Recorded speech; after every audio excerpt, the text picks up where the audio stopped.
Delicata squash is a really great vegetable that is seasonal, and so that's why it would go away for a while. But it's great because you eat the whole thing. You can eat the skin and everything. You don't have to peel it. Right. And so it already takes the shape of like an onion ring. So we just make a beer batter and fry it like an onion ring. Yeah, exactly.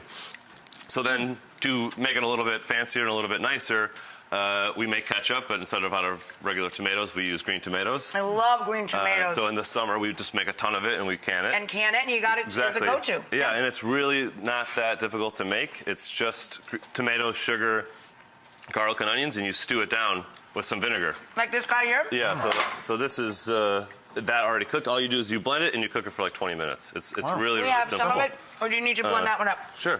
Yeah. So, like I said, you just take the clean, chopped up tomatoes, you throw in the shallot, you throw in the garlic, a little clove and allspice, and then these liquids we'll throw into the pot. Into the pot, yeah, gotcha. Exactly. And so you just rip it on high.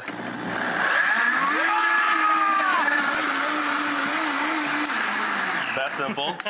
Because you're going to blend it again later anyway. So it's not... Wow. So you literally just put that, and then it's glucose, sugar, and just distilled vinegar. Glucose, vinegar, and a little sugar. Yep, that's it. In like 20 minutes, and that's it. And then you just blend it. Boom. You blend it again, so that way it's really smooth. And then you refrigerate it, and then it gets nice and shiny. Is that what makes the stuff stick? Yeah, so all we do, like I said, we just take like a little apple core, and we core out the seeds out of the squash. And then we just take a little mandolin, and then you have your little hockey pucks. Perfect. So... Tasty hockey pucks, though. Yeah. So then we just make beer batter. Into the batter? So it's all-purpose flour, cornstarch. Makes it extra crunchy. Exactly. Onion and garlic powder, cayenne, salt.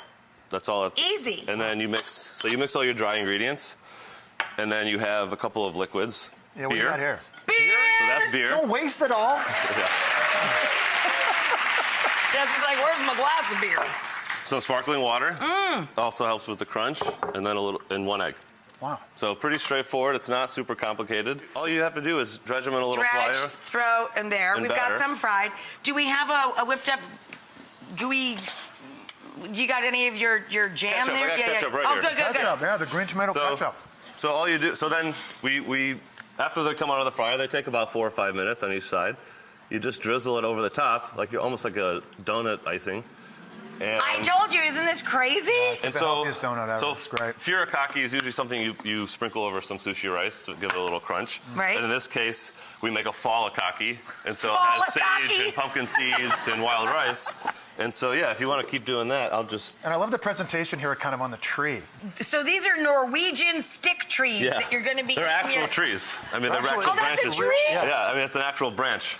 Wow. Yeah. So this is like cooking and arts and crafts for Rachael right now. She's putting all this... I'm really enjoying this immensely. This is so fun. And that's really it. I mean, it's three things. It's something you could, like this part here, you could do with the kids at home. It's totally. Yeah, it's kind of a fun interaction. That's how we hang. But it's a vegetable. Yeah. No!